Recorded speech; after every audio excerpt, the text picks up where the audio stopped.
Chapter 12, let's go back start in verse 14, verse 14. Now, the paper I gave you, this is just the lineage of Abraham. The reason I put Genesis 25:1, it tells you where Keturah becomes his second wife. Of course, she had a passel of kids by Abraham, but I kind of gave you that to kind of see where the 12 tribes are at. Now, notice that there's going to be more than 12 on there because you have Dinah. She's a girl, but they just put her in there to let you know that she is by Leah. You have Bilhah, Leah, Zilpah, and Rachel. So if you want to, it's really interesting. You can study each of these people, each of these names, and have a real good Bible study by yourself, just studying these people. And of course, we'll kind of get into who Ishmael is. And of course, we have Jacob and Esau. And we'll kind of get into more about those guys and gals later on. But I wanted you to have this so you'll know kind of a family tree. Also, I know this looks like scribble scrabble. I can't draw. I know the map's probably hard for some folks to see. This is actually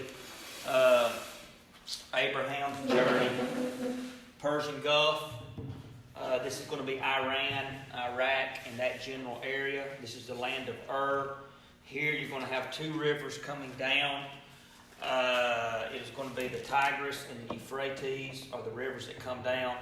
They think actually that the Garden of Eden is somewhere in this general vicinity. But Abraham is going to travel to Haran, and then he is going to go to Bethel. That is going to be the key spot, Bethel. Okay? That is going to be a key spot all the way through Genesis. It is. You often hear people say you need to get back to your Bethel spot or go back to where you met God. Bethel is going to be a clue or a key place where people meet God for the first time or have a contact with God. Abraham is going to be one of these individuals. And we also have Jacob's going to be one of these individuals who's going to come to a meeting with God. So Bethel is a very key place. It's going to be located almost close to Samaria. So the Bethel spot, I've heard preachers preach, find your Bethel spot 1,000 times. So this is the trip. He's going to go from Ur to Bethel. He's going to build an altar. And then the famine is going to come. He's going to go to Egypt. A lot of people think that he is going to go to the place where the children of Israel, Goshen, actually is. This is the Great Sea, of course, the Mediterranean. And then he's going to backtrack and go back to where he meets God for the first time. He's always going to go back, okay?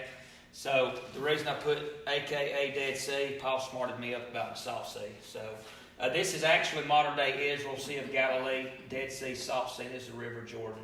So he's basically going to be, the main focus really is going to be in this general area between Galilee and Judea.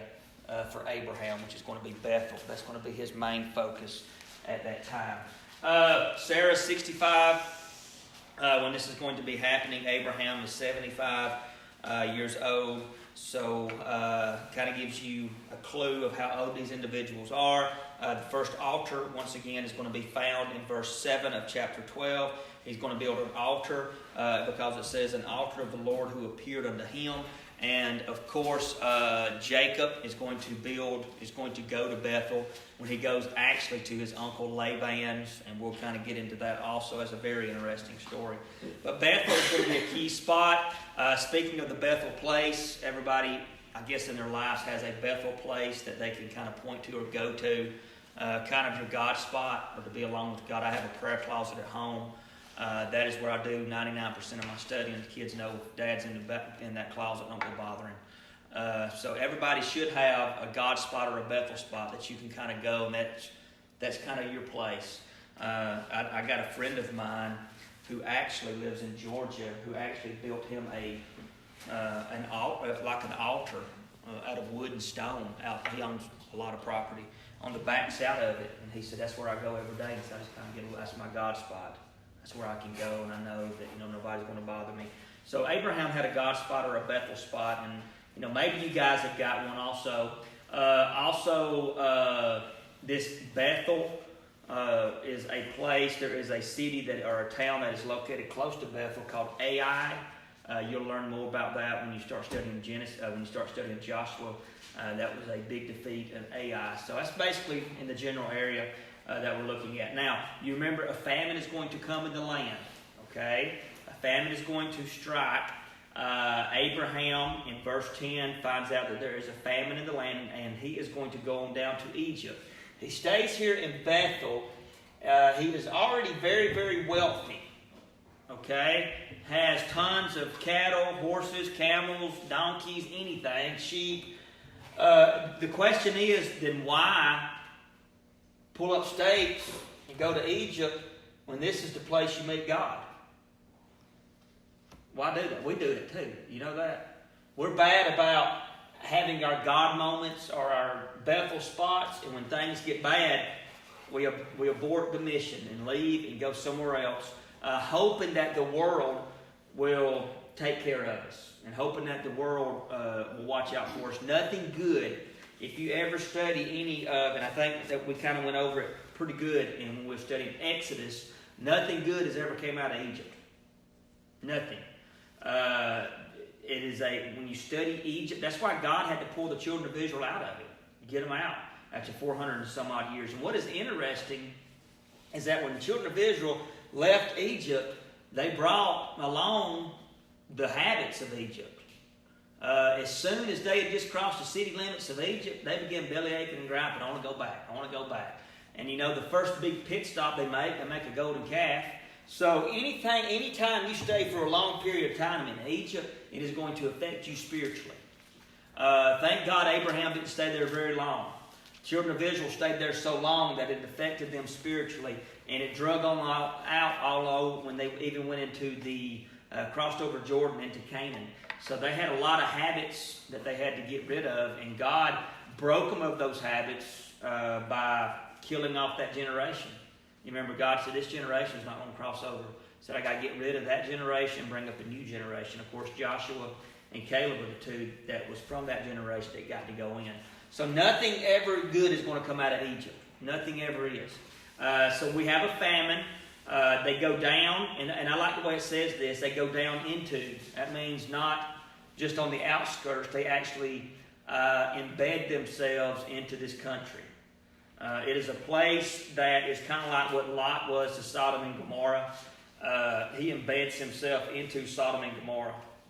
He's not just living there to get by.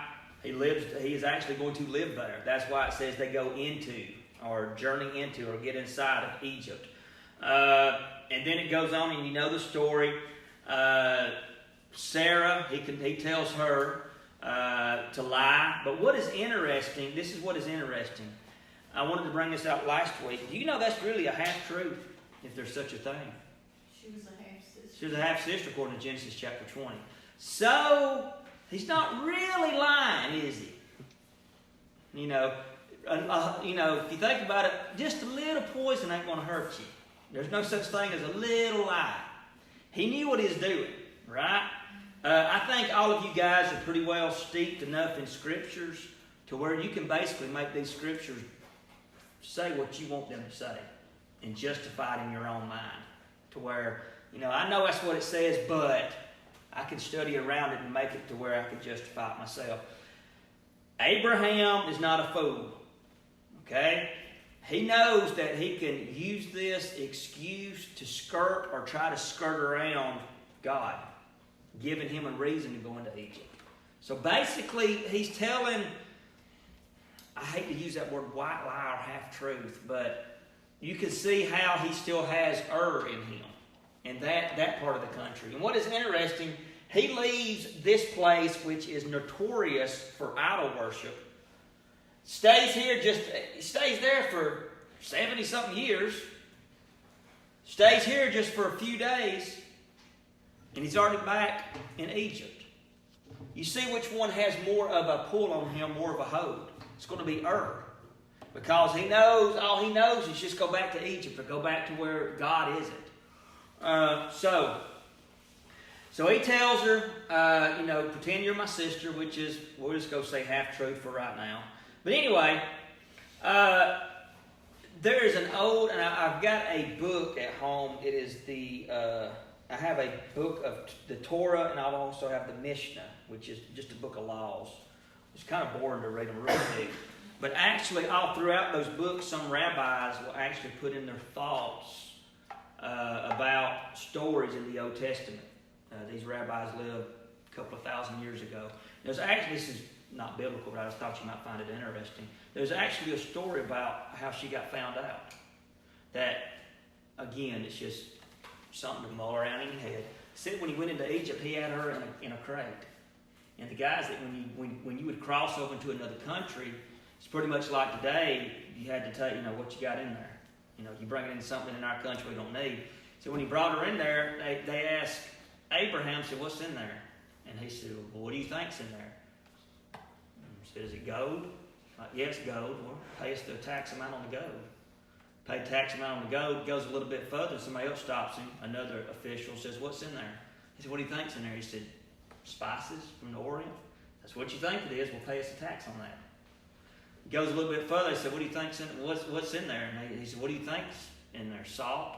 Salt's a very valuable item. I said, "That's what you think, so we'll pay us the taxes on it." He said he gets all the way into Egypt, down into Egypt, and finally somebody stops and says, "What you got in that crate?"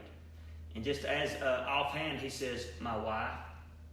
He says, "You got to pay the taxes." He said, "What's the tax?" He said, "You got to give her to Pharaoh." It's just kind of an interesting story that one rabbi said how he actually got caught. It's not biblical, but I thought you might like that. So he tells her, what's going to happen if we go down there and they find out you're my wife, they're going to kill me and they're going to take you.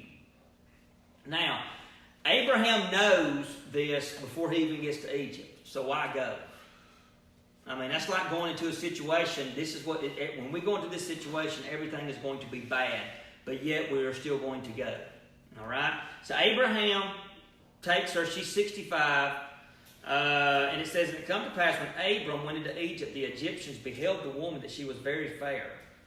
And the princes also of Pharaoh saw her and commended or praised her," verse 15, "before Pharaoh, and the women was taken into Pharaoh's house." Exactly what Abraham said was going to happen. Okay, now, "And he entreated Abraham well for her sake." Now, you'll see how God is always going to intervene when his plans are going to be threatened. And then we talked about this when we were studying Exodus. Pharaoh in the Bible is always a type of who? Devil, Antichrist, somebody against God. All right? So Pharaoh in the Bible is always a type of this, okay? And when it says he entreated Abram well for her sake, he is paying him off. Okay? In retrospect, he didn't have to do this. But he's going to pay Abraham this large amount of money for his wife and even half-sister. Now, look, I want you to notice what he trades for her. Now, Abraham is already wealthy, very wealthy. Because we already said that you measured wealth back then in land and livestock. So we know he's already wealthy. And we know that he is already going to be given a lot of land by God. Now, I want you to only understand this. When we talk about the covenant or the promise, God is not making that to Abraham. Do you notice that Abraham never owned any land? Who owned it eventually? When they crossed over to Canaan. Abraham never owned a thing as far as land. God says, he says, "I'm giving you this land for your who? Ancestors." Okay, and they still, despite what everybody thinks, they still own Israel. It's always going to be theirs. So anyway, he's going to give him sheep, oxen, he asks manservants, maidservants, she asses, and camels. I want you to underline that maidservant because that's going to get him in big trouble. All right, now, we all know that eventually Christ is going to come out of that lineage, right? Because Abraham's going to be the father of the Hebrews, the father of the Jews. Jesus Christ is going to come out of that lineage. That has to be a pure bloodline. Cannot be anything wrong with it. If Pharaoh, being part of that world, would have slept, for lack of a better term, with Sarah, you see how that could have thrown everything off kilter. And God's not going to allow that to happen. Okay? Now, God is going to plague Pharaoh. But if you think about it, is any of this Pharaoh's fault? Now think, did he ask Abraham to come to Egypt? Did he do it? The only thing Pharaoh did was what was customary back during that time. Seen a woman you like? Here's your bunch of cattle. Let me take her home with me. Pharaoh, in actuality, is innocent. He's not done anything wrong. But God is going to... You notice that God doesn't punish Abraham. Who does he punish? Pharaoh. A lot of people are going to say, that ain't right. But Abraham is going to be punished in one way. He is going to lose his witness or his credibility in that area. Because I want you to look, and the Lord plagued Pharaoh in his house with great plagues. Probably makes the plagues of the book of Exodus look like nothing. So in the book of Exodus, that is not the first time that the land of Egypt is going to be plagued by God. Okay? First time, as we see here in verse 17. He plagued his house with great plagues because of Sarah, Abram's wife. It's not Pharaoh's fault that he's getting plagued. It's Abraham's fault, but who's going to take the brunt of it? It's going to be Pharaoh. All right, now look. This is what is interesting. And Pharaoh called Abram and said, all right, what is this that thou hast done unto me? Why didst thou not tell me that she was thy wife? You'll notice then that any credibility that Abraham has with Pharaoh and with that country is gone. And it never returns. It returns a little bit when Joseph gets in there. But in actuality, you have the book of Exodus and you see what happens there. His credibility with that country, gone. All right? Now, verse 19.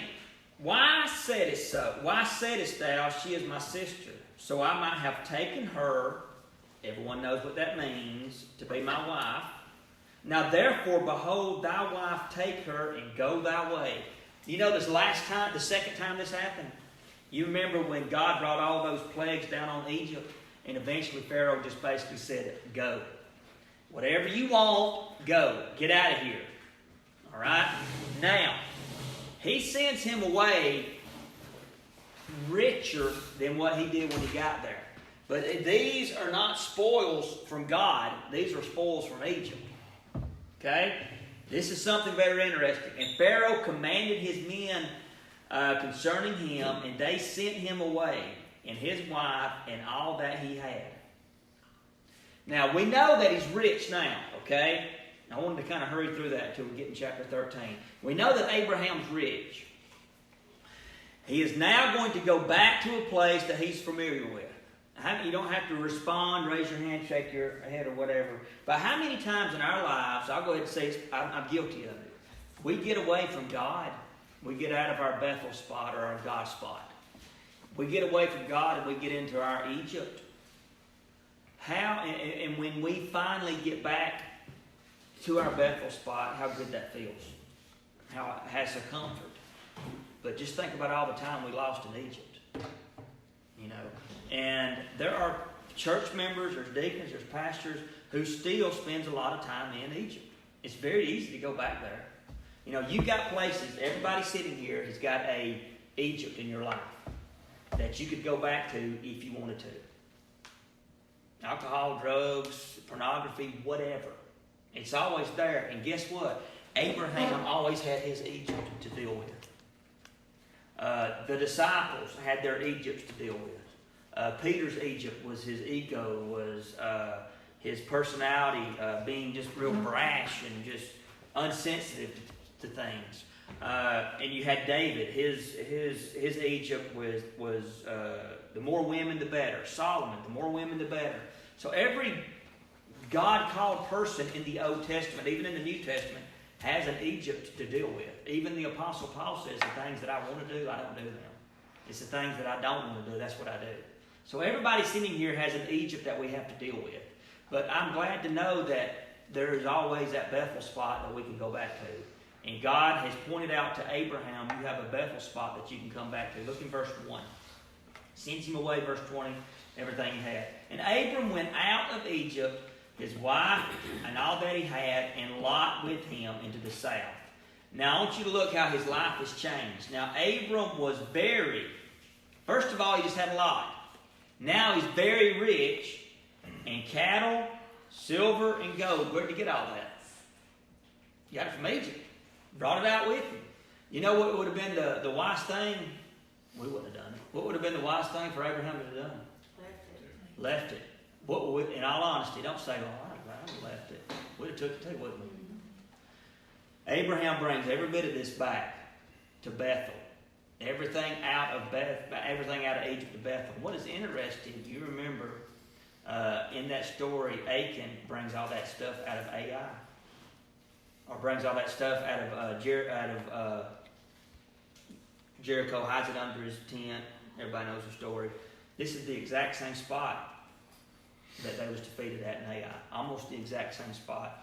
He's going to bring everything out of Egypt and bring it into his life. Abraham was rich, gold, silver, okay. And he went on his journey from the south even to Bethel, so he's back to where he started from, unto his place where his tent had been at the beginning. He leaves, that's what's interesting, he leaves his tent sitting there, and his altar. You know what a tent represents? Something you're always mobile, you're not going to stay there.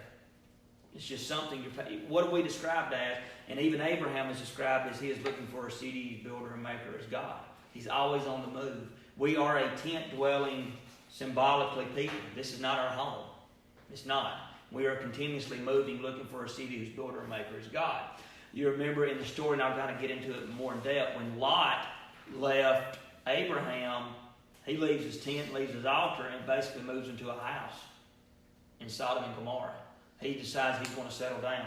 So what he does, he says, a tent that had been at their beginning between Bethel and Hai, or if you look in the book of Joshua chapter 7, that is the same as Ai. So that has a lot of rich history there. So he is in between Bethel and he is in between Ai. All right? Now, unto the place of the altar, there that word is again, which he had made there at the first. There's always a first. Okay? There's always a first with God. And there Abraham, guess what he does? Calls upon the name of the Lord. You remember back when we started studying the book of Genesis, it said this is when men started calling on the name of God. When people start calling on the name of the Lord, it seems like all the worries you have in your life kind of melt away. You know, you're still going to have problems, but baggage is not quite as heavy, is it? When you start calling on the name of the Lord. He doesn't do that in Egypt, does he? Does it say anything about him calling on the name of the Lord? When he gets back to Bethel, he decides he's going to call on the name of the Lord. And now I want you to look in verse 5. This is when trouble is going to start for Lot. Now, we give Lot a lot of grief, don't we? All right? Now, I want you to look what it says. That he goes down to Egypt. Everyone with Abraham, right? Guess who tags along with him? Lot. You ever heard that phrase, monkey see, monkey do? Guess what Lot's learned from Abraham? Get the spoils of Egypt. Seen you come out of Egypt, boy, you had a lot of money. That's what I want. So he is a big, we give a lot of grief saying, this is all your fault, this is all your fault. But you'll notice that Abraham has lost his credibility in Egypt, and now you're going to see Abraham lose his credibility in his nephew. Because it said, and Lot also, which went with Abram, also had flocks, herds, and tents. Where do you think he got that stuff from? He got it from Egypt. But you'll notice there's something that he doesn't have that Abraham has. We've looked at the word in verse 7. Looked at it in verse 2 of chapter 12. Verse 13, we see it in, I don't know if it's in chapter 13 yet. Yeah, verse 4. It's the word altar. Abraham always has something in his life that Lot doesn't have. Lot doesn't have an altar in his life. It tells us that Abraham had lots of cattle, horses, goats, whatever. but he also had an altar in his life. But with Lot, he has flocks, herds, and tents. Where's the altar at? You don't need it. You don't want it. He doesn't have it. And the land was not able to bear them. We're talking about basically all of Israel. How wealthy are these two guys? They're Bill Gates wealthy. All right? They own countries. Okay? So, the land was not able to bear them, that they might dwell together, for their substance was great, so that they could not dwell together. This is the first time in actuality wealth is going to be mentioned to the state of what it is. It says that their substance was great. All right? Not just penny ante. These boys had, they was rolling in it. Okay? And you'll notice it keeps saying that they could not dwell together. Could not dwell together. Are we supposed to yoke up with the world? We're not, are we? We're not supposed to. Now, does that stop us from being friends with people of the world? Still should, shouldn't we? Still should try to influence them. Pray for them. Invite them to church. Tell them about Christ. But there is a separation that should be there. Always. And I know you've heard this before, don't be unequally yoked. There's a lot of, and my dad has had several churches to where the wife was basically the spiritual leader of the house. Because the man didn't go to church. Thank God that eventually, I'm thinking of an individual that was from Boaz. She was the spiritual leader of that house, but one day her husband got saved, and that road changed real quick. And you can just tell he's one of these guys. When he got saved, he got it from the head to the toe. But Abraham and Lot are not spiritually equal at all. And I want you to look, and there was a strife between the herdsmen of Abraham's cattle and the herdsmen of Lot's cattle in verse 7. And the Canaanite and the Perizzite dwelled there in the land. And Abram said unto Lot. Abraham is the older, right? We've always been taught to respect elders, okay? Always been taught to respect elders. It's biblical, but I want you to look who makes the first stride at trying to smooth this over. It's not Lot, it's going to be Abram. He says, let there be no strife, I pray thee, between me and thee, and between my herdsmen and your herdsmen, for we are brethren. Is not the whole land before thee? Separate thyself, I pray, from me. Get away from me. Now you can look at this in the basic historical way, where it is a physical separation. You go your way, I'll go mine. Or you can also look at this as a spiritual separation. Lot, I don't need to be around you. Okay? You're not good for me. You're bad for me. I still got a lot of baggage I'm dealing with. I don't need you with me right now. And he says, I pray thee, get away from me. If thou wilt take the left hand, then I will go to the right. Or if thou departest to the right, I will go to the left. In actuality, who should be the one saying, this is reversed? Shouldn't be Abraham going, listen, you pick out what you want and I'll take what's left. Who should have been the one to say, listen, whatever you want, you take, and then I'll just take what's left over? Should have been a lot. But you'll notice the reason that this doesn't happen, Abraham had to get Canaan. He had to get that because God had already promised him, right? So naturally, what's Lot going to choose? Something that looks just like what he come out of. Okay, now, and Lot lifted up his eyes and beheld all the plain of Jordan, right there. That it was, now I want you to look what he looks at. It was well watered everywhere before the Lord destroyed Sodom and Gomorrah. Even as the garden of the Lord, like the land of Egypt. He is going to look, and this is going to resemble something that is very familiar to him. It's going to look like Egypt, isn't it? And I want you to look, it says, notice how he puts that in there even before he destroyed Sodom and Gomorrah. This is written years and years and years and years and years later. Even as the garden of the Lord. What's the garden of the Lord? Huh? Garden of Eden. That's why they are convinced that the Garden of Eden is somewhere down here. And guess who probably knew where the Garden of Eden was and had heard about it? Abraham and Lot. So he wants something that's going to look like Egypt and the Garden of Eden, and it's well watered. And something that's well watered has a lot of grass, right? I always heard if the grass is greener, it's probably usually built over a septic tank. So that's what Sodom is built over, a septic tank. Now, and it says, like the land of Egypt, as thou hast come into Zorah. And then Lot chose him all the plain of Jordan. And Lot journeyed east, and they separated themselves one from another. Now, things are going to change again. Abram dwelled in the land of Canaan. It's very obvious where he's at. He's in this area here. And Lot dwelled in the, first time we say this, cities. He's not out with God anymore, is he? He's actually moved into a city, quote unquote. A cities of the plain, and he pitched his tent toward Sodom. All right?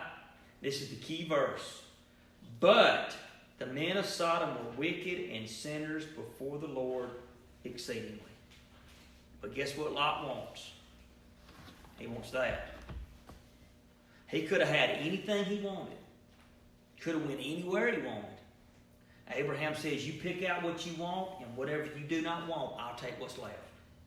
And he looks and he says, I want to take Sodom and Gomorrah. That is a word, as soon as we hear the word Sodom and Gomorrah, nothing ever good comes in our mind, does it? It's always bad. It's always negative. He is a man and he's weak. He's weak in his judgment. He's weak spiritually. He is weak in his decisions. Lot is a weak individual. Because he has seen what he tried to pull in Egypt, and also because there's no altar in his life. He grows away with that. Now, we also said that a tent was something that was mobile. It's a type of a Christian traveler. Okay, Paul's a tent maker. It's a Christian traveler. What has Lot gave up now? No altar. And now what has he given up? His tent. He's moving to a city. You got no tents in the city. What do you got? You got houses. It's a permanent location. He's no longer wandering looking for a city whose builder and maker is God. He's found what he's wanted in Sodom.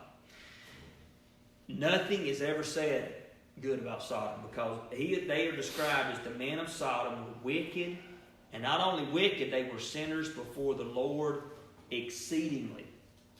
What they are doing in verse 13 makes what they did before Noah, before God destroyed the world, like a picnic. Now, we'll get into let me start with verse 14. And the Lord said unto Abram, after Lot was separated from him.